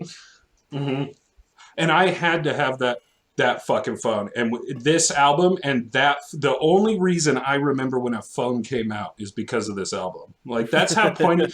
Like, so many things about this album are crazy to me. Me and you have talked about this before, though, Nick, where you and I kind of like remember dates based off the albums we're listening to. Yes. Wait. Like, you guys have had conversations without me? Oh man, dude! What? Shit, dude. What? Here it goes. Okay, here it goes. I thought I was the glue that kept the band together. You are the glue, Rick. You're the glue. You're the only glue. You are. You are a horse that's going to become. You're a walking fucking glue factory. You lard boy. You got a horse hoof. I'm kidding. Got him. Roasted him. Call this man a potato. Oh, dude. It's been too long, man. It's hard to stay on topic with you guys because I just love fucking shooting the shit with you guys. Well, this next song should put you on topic because you said you talked about this song when we first started. So what was it about the Boogie Monster that is special to you? This song is exactly what makes this like. When I say that this album is kind of stupid in a sense, like it's because I mean that they're almost like lighthearted about it, and this song making it onto the album proves that. Like, CeeLo Green is still CeeLo Green, like he's still the Goody Mob CeeLo Green, he's still Sugar on My Tongue CeeLo Green, and Boogie Monster is that exact fucking like they just wanted to confirm to you that like don't worry, that weird fat singy guy is still around. All right, well here's the Boogie Monster. Yes, yeah, dude. I fucking. It was the Monster Smash. Yeah, so many vibes in there. This is what you play when you're getting laid on Halloween. Oh yeah. At the very end of this song, if you're fucking a vampire. The very end of this song, actually, he ends the track with "The only thing that'll cure me now is some good head." So that like is exactly the vibe he was shooting for. Yeah, but I think he's talking about he's a zombie in this song, so I think that he's talking about how he needs to eat brains to survive. I mean, it could be that, but he also does very creepily talk about a girl that he's bringing home. So who knows? Ooh. You know, very vampire rape vibes going on. And it even has that piano sound, that classic like spooky piano. That's that fucking Rhodes, man. That's that electric piano. I love that fucking sound. And like what they're doing to his voice too. Dude, I can't get enough of this album. I seriously still to this day. If anybody listening to this gets a chance and wants to experience them, there is a recording. They did a bunch of stuff. Do you guys ever watch on the internet Daryl's Basement? Daryl's House. Yes. Yes. We don't plug other shows. Daryl's House. Daryl's House. Yeah, we don't plug other people on this unless they want to pay us. Daryl, you can pay us. I'm going to do your show. It's Daryl Hall, and Hall it's Daryl Hall from Hall & Oates. Yeah, okay, and fine. He does these basement sessions, like in his house, with just amazing musicians, where it's literally you can tell that like Daryl Hall's like, I have more money than God. Like all I want to do is jam with my friends, and so he made an entire fucking web series based around him being like, hey, come to my house and play music with me. It's literally cool. It's the coolest thing ever. And someone makes a bomb ass meal. Just fucking kills it. Oh really? Yeah. They like cook something? They have It's a movie awesome. night afterwards. It's borderline They all go on that jump level. on the trampoline. By the way, if we ever have a Hall & Oates episode, let me on that bitch, because I unironically love Hall & Oates. Yeah? That's they're awesome. Fucking unironically, I fucking love that. We actually aren't allowed. That's the one thing that we aren't allowed to do on this podcast. But it's not. It's just like a legal matter. We just haven't gotten our Hall & Oates pass yet. I actually instinctively pressed a button on my keyboard to activate a horn sound after you made that joke, Reggie. Maybe I'll put it in post. We'll see how froggy I'm feeling. I'll just that's what I'll do. I'll take that sound and I'll cut it out and I'll put it in. All right, this next track it looks to be the shortest song on the album. Is this this song is called Feng Shui. This is my favorite vibe out of the entire album. Feng Shui is so much fun. You guys all do yourself a favor. Get in it, yeah. Yeah, listen to the track. All right. When I first see it, I think 127 is going to be like one of those interludes or skits or something. But this is a song. Yeah, just play it, man. Right. You can't explain the weird vibe of this. You really can't explain Feng Shui. You gotta feel it.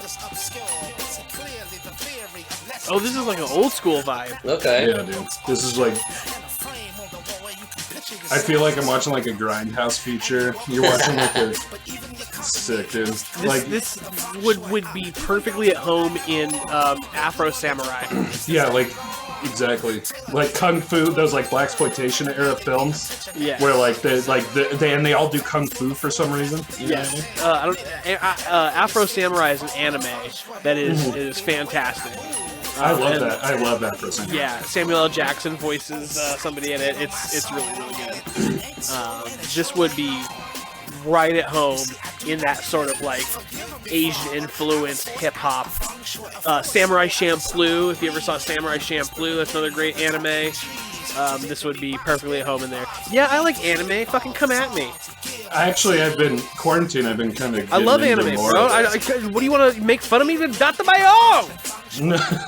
No, actually, I was agreeing. During quarantine, I've kind of been getting back into it. Track 8. We have made it to a little bit... Oh, this is the halfway point of the official album, but the last 2 songs are instrumentals, so we're going to skip those. So we are officially past the halfway point in this album. This is... We went from the shortest song on the album to the longest song on the album. Hey, just a thought, Richard. You should play the track. The next song is Just a Thought. You told me to do segues. I don't know what you... How fucking... dare you? You told me to do segues. I told him to do segues. Just a Thought. It's the name of the song. You're just a thought. T-H-O-T thought. Thanks, that hoe over there. You're just that hoe over there. Thanks, baby. This sounds like a Linkin Park song. It totally does. Kind of, yeah. The blown out drums in the back. Yeah. It's pretty wild with like their backgrounds that like a lot of the sound like you wouldn't guess that like these two guys coming together would make something like this, like it almost like borderlines on like more like indie pop sometimes. Yeah, it's like electro dance pop. Like it doesn't even really. It's very bizarre to try and put it into a category. Yeah, and that Smiley Faces song. I mean, it's like so like 50s kind of bebop, like kind of like. Is that song "Fuck You" that CeeLo did? Yeah. That was so popular. Yeah. It's weird that he kind of goes back to that kind of old school vibe. I would love a whole album of that with CeeLo because that voice is just so. I think that is no small part to Danger Mouse. Like I think that is all Danger Mouse's influence. That you can tell by CeeLo's singing that he's heavily rooted in like classic gospel training because his voice is very clearly like. He gained that from gospel. I don't know. Yeah. I've never looked up his thing, but I guarantee he'll be like, I was in gospel. Being from Atlanta, you most likely went to a couple churches. Went to a church day here and there. Yeah, at least a few. Yeah, dude. Yeah. And he's rooted somewhat in old styles of music, but if that change in CeeLo's career definitely feels like it was no small part of Danger Mouse. Yeah. Yeah. He's very into... a lot of this album, when you listen to it, and if you guys actually haven't listened to the whole album all the way through, I really suggest It's you gonna guys do happen. it because Yeah. the feel of it is so amazing. You can feel how many movie soundtracks Mhm. and like show soundtracks he used to like craft this, and it makes the atmosphere of the album insane. And it just makes it so completely unchained. Like a lot of these tracks, that weird piano noise that's in that last track that we were just listening to. Like you can, it's so clearly a movie soundtrack. I've never checked. I don't know what movie soundtrack it's from, but it's so clearly like. And if a it's 70s not, movie. it evokes that feeling so well that that's amazing. Yeah. Speaking of movie soundtracks, this next song looks like it might be the soundtrack to a very popular Michael Bay movie. Yes, this next track is produced by Michael Bay. Yeah, Yes. the song's called Transformer. Pearl Harbor. And I think Oh, it's yeah, the theme song to the Pearl Harbor. It's just we turn it on. It's just explosion noises for fucking 3.5 Day that will minutes. live in infamy. That's a the song dope. is called... That would be a dope drop for an EDM song. Yeah, That would be. Honestly, yeah, you're not wrong. Where honestly, guys, where is the lie? Right? Where's the lie? You know?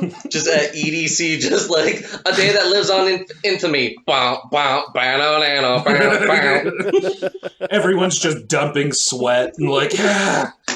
I miss going to fucking EDM I miss shows. sweating Oh, on people. God. I absolutely do, dude. Those I miss getting mad at people You're a stepping tall on my person, feet. so yeah. So a concert for you is your sweat being flung on shorter people. On me. It's been way too long since I've yelled, "Somebody get that girl water." You know, like I just want to yell that again one more time before we all die. Oh, that's good. That was funny. You say funny things sometimes, Michael. Good job, buddy. Good job, son. I love you, Nikki. All right, this is the titular Transformer. We never got around to playing it. It's Armageddon. Oh shit! This song already sounds better than the last 5 Transformer movies. Yeah. Oh yeah. honestly. I would. Yeah. Way more watchability than.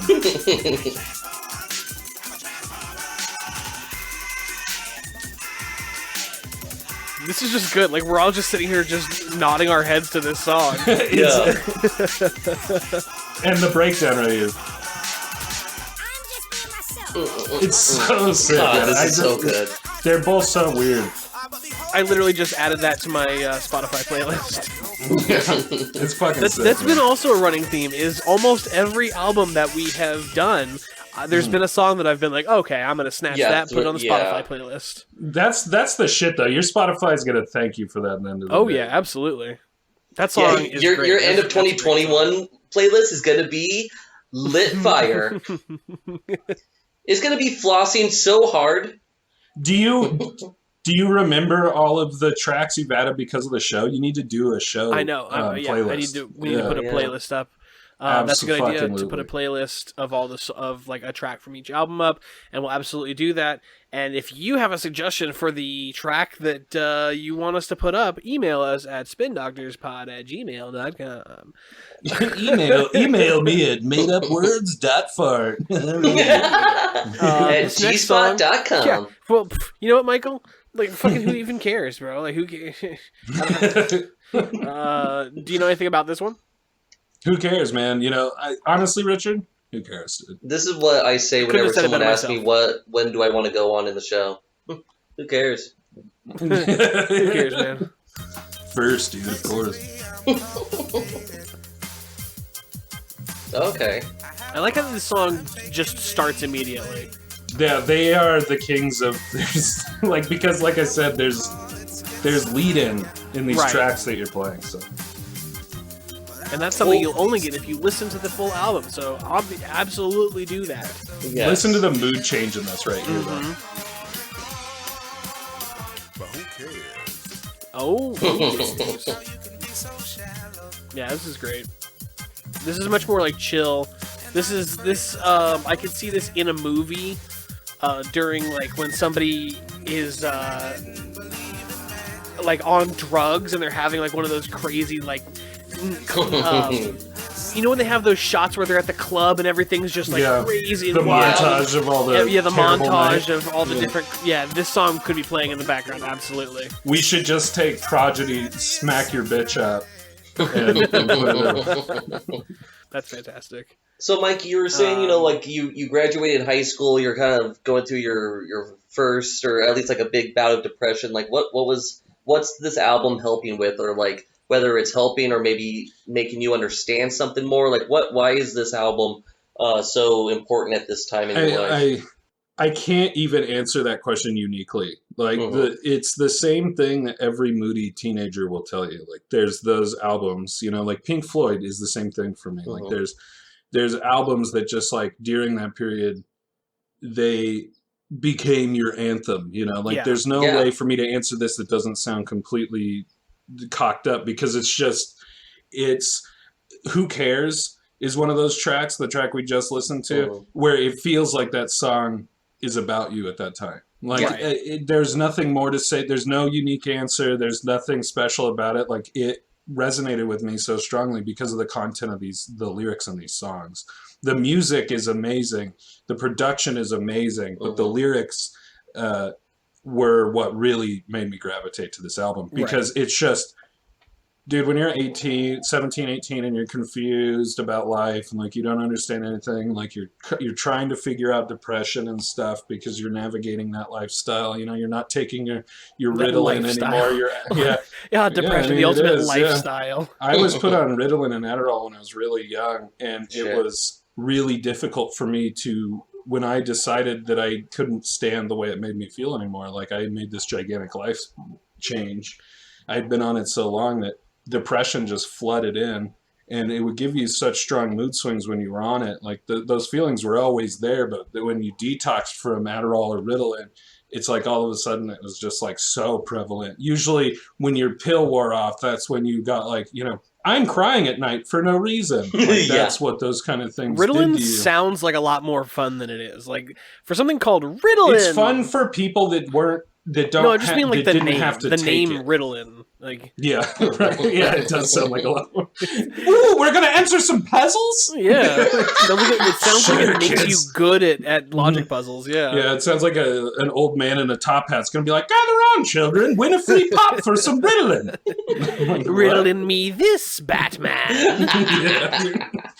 Oh, I see you're here, Bats. Me and the Ritalin are together. One more time. What has no shoes and sits in a corner crying? Oh, Bats. Oh, it's you when you don't take me, Bats. Why did he turn into the Joker? Yeah, Mark Hamill's Mark Hamill Joker. I love it. Oh, boy. We are on track 11. We're on the home stretch, boys. We got 4 more left. Let's get through them. This song is called Online. Oh, this is some fucking music. Shit. Okay. Yeah. Oh yeah. Wait till that background back vocals on. go. I think line is a euphemism for penis in this song. On penis? Yeah, that's where he wants you. On penis. That's just how he talks. Like, Dude, that shit. That's how you talk to a girl, Rick. You go, Rick, horny, want you on penis now. Why say many word when short word do trick? Just like short penis. I use super like, you fuck me. I swipe left, you swipe pants down. I sent you a picture of my butthole. Please respond. Do you guys ever play, the Dude, that is some game? dirty... Go ahead. I love that shit, dude. I love fucking music. You That's know what I some... mean? I That's just love like... it. Yeah. I love that word. Yeah, and it's unprotected too. Like you do not fuck that song with protection at all, dude. Like you just fucking. I can hear the skin on skin from here on that song. What do you think the sexiest note is? D. The G string. D? Oh. Is it because it's got that hole in the middle of it that you can stick your dick in? Yeah. Fucking D. What about a B? A B's got 2 holes. I got 2 holes. You could give a B the shocker. You could. You could give the B the double D. You could. You can DP a D. That's You drop can D, DP a my B. boys.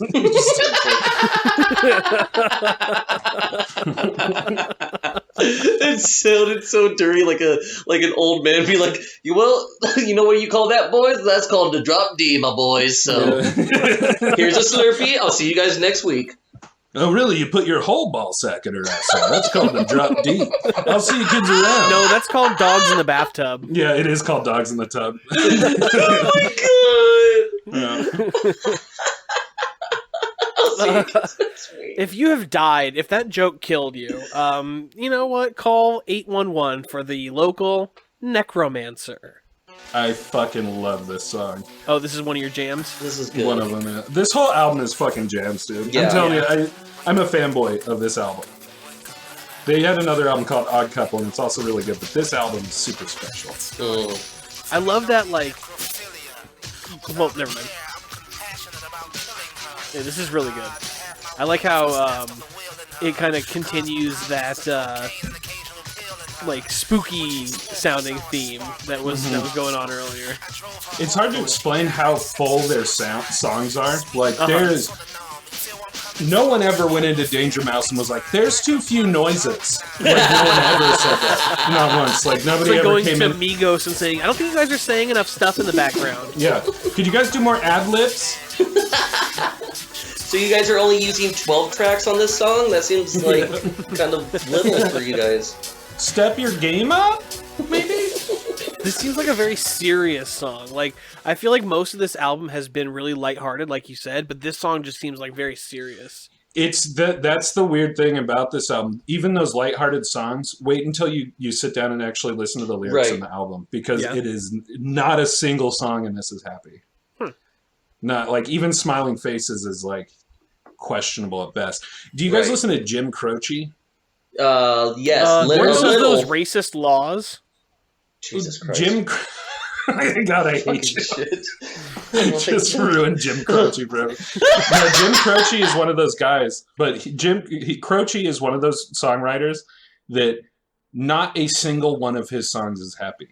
Not a single fucking one of that guy's songs are happy. Even like Bad Bad Leroy Brown is like about a dude that got killed. Like there's not a single. He tries to dress him up. It does say in the title that he's bad. Like if I could save time in a bottle, like you listen to that song, it's only about regrets, and people are like, "What a beautiful love song!" It's literally about him regretting everything. It's about regretting his entire life. That's not a love song. You fucking is sad. The dude's sad. Like he doesn't. That is you at the Jim Croce concert where everyone's like, "Oh my god!" And it's just you turning to the audience, going, "The dude's sad," and then just like keep looking at the concert. Everybody's like, he finishes a song, and they're just. All the fans are screaming like, "Oh my god, Jim!" And I'm like, "Are you okay? We can talk after the show." How are you, Jim? James, do you need assistance? If I could save time in a bottle, I would help you, Jim. I wish I could save you with a bottle, Jim. And hit directly in the head by a bottle. This next song is the theme for QAnoners because they believe that a storm is coming. Oh god, don't throw that out. This one goes up. Here, Rick, I'll do the intro. I'll do the intro. Take it over for me. Yeah, so let me help you out here. This one goes out to all the boys storming the Capitol. We hear you out there. Make as much noise as possible. Hit those windows and really show those piggies what's up. We ain't Antifa. A storm is coming. And listen to this vibe. I could paint a picture with a pen. Oh my god! For the promo for this episode, we might need to take footage from the Capitol riot and put this song over and just be like, just listen to the episode and this will make a lot more sense. But I want to see I want all the footage where the rioters are getting the shit kicked out of them. Like anything. Like I'm not pro police by any means, but like anytime where there's a cop like punching one of the rioters, like pushing them down some stairs or something, I'm down with that. It definitely shows you how quickly you'll change sides, though. Like, all of a sudden you're just hey, be nice to those cops. It's like, oh, they're just doing their job, guys. Like, really quickly, that became, like, they're just trying their best out there, guys. Like, shit gets heavy. Hey, come on, they have families. we have reached the final track of the album. After this, there is an instrumental for Transformer and an instrumental for the Boogie Monster. But we've heard those songs. We're not going to go into them. Which I feel like this is like Danger Mouse's way of being like future, like aspiring producers and beat makers. Like, here you go, you're welcome. This is what I wish it absolutely my favorite artist would have done. His career was made off of the back of fighting the DMCA because of the Grey album. So like he definitely is like a steal my music type of guy. Yeah, kind of like how Deadmau5, like he told people originally to, if they couldn't afford Ableton or whatever, just to download it. Mm-hmm. He's just like, just download it. If you can't afford it, just download it. That's how I got my start. Just like how Eric Clapton said, if you can't buy a guitar, just go kill the person that owns the guitar shop and then steal all the equipment that you need. Mm-hmm. This machine kills shop owners. This machine kills capitalists. I wish there was just one guy out there with a guitar during the riot being like, I'm going to fix it, guys. Just give me like 3 minutes and then this Leonard Skinner cover is going to fix this how long is Wonderwall? Semi-Charmed Live coming up, guys. Just give me 2.5 minutes. This next song goes out to all you fighting to take back our country, fighting out there, trying to do what's right. This song is We Didn't Start the Fire. Go! This song is the last song on the album. Michael, what do you have to say about this final song? Do you think it wraps up the album nicely? Yeah, perfect. It's perfect for the final track of the album, yeah. I don't know who curated it. I don't know if it was Danger Mouse or what, but they did a bang-up job, and then they had enough time to shove Gone Daddy Gone in there. So to fucking force that on there. Yeah, CeeLo's like, look, guys, I'm not gonna fucking... I don't know why I talk like that, but I feel like he does. Look, guys, I'm not doing the album. It's gonna put talks like Stitch. Yeah. Yeah. You know he does. Or he's like, put some sugar in my tongue. You know, like, that's why he sounds like that all the time. The song is called The Last Time. Now, Mike, if you get to meet Gnarls Barkley backstage at a concert, are you telling them, love the album, could have done without Gone Daddy Gone? Are you giving them that no? No, I'm gonna be like Danger Mouse, dude. Holy shit, man! Like, you are the producer of a generation, man. You're a luminary. And then CeeLo Green will walk by and be like, "Oh, hey, Danger Mouse is talking to someone." I'll be like, "Love Gone Daddy Gone." Big fan. Big fan. And then he'll be like, "Thank you, Daddy." What if he has a very deep voice? What if he talks like this? We're just like, hey, it's time to drop a new track for the album, alright? Hey, I'm crazy! Is that good, guys? How does that sound? You guys read me in the headphones? Right. How'd that feel, guys? Does that feel right? Alright. Crikey, this is some good...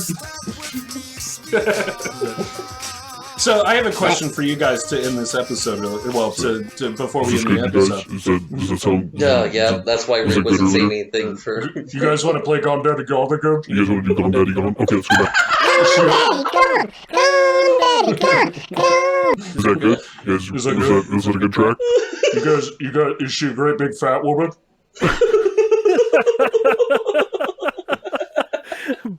Buffalo Green. Is she a great big fat woman?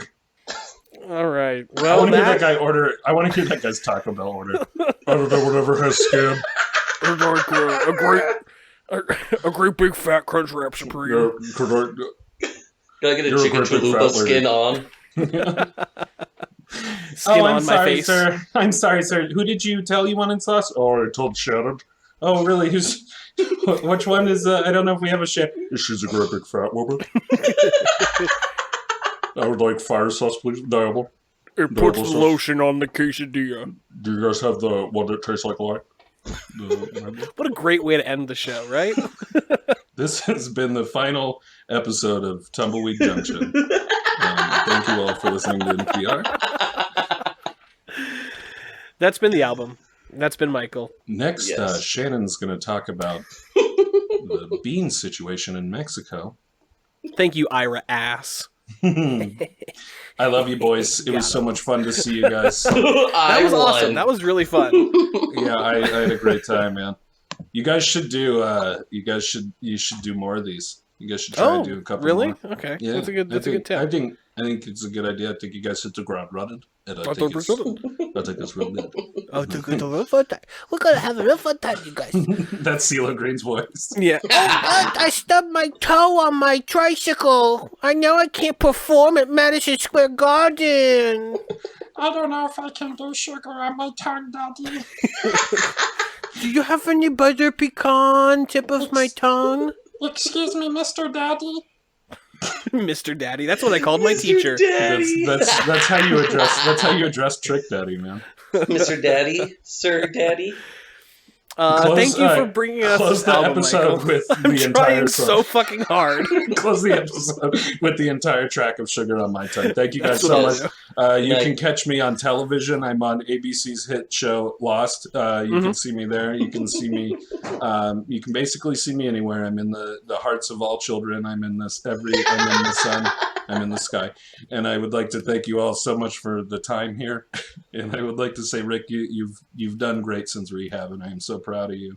And you know what? 4 more years, guys. 4 more years. 4 more years. 4 more long years. And then we're all dead. I just want to. Right. Yeah. No, I contrary to what I've said today, I do not support Stop the Steal, and I am not. I'm gonna cut that out. There's no way you're getting away with this, son. After everything we've said, we all but need for a real, solid would you like to plug 45 anything? seconds to apologize for what we said, and we do not believe in most of the things that we said and spewed today.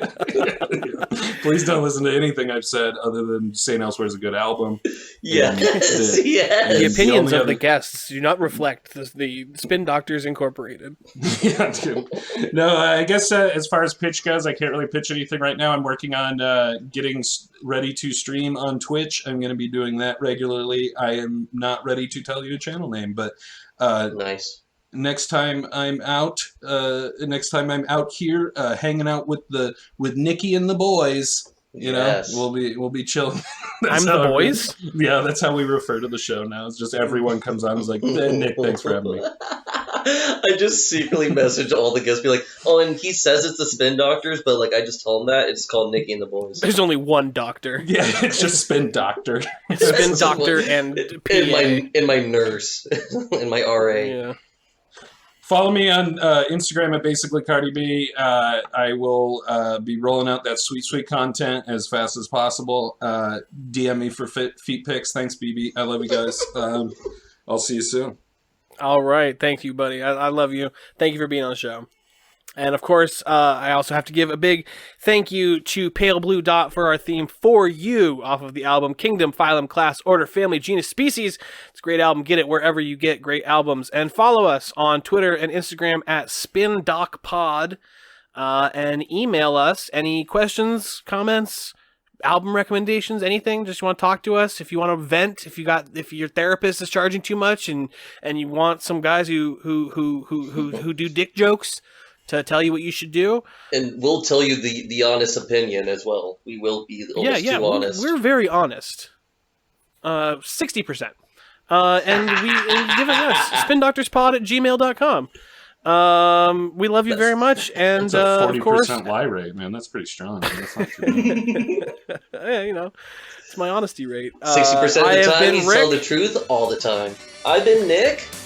and we have been the Spin Doctors. Hope you enjoyed your medicine. Bye.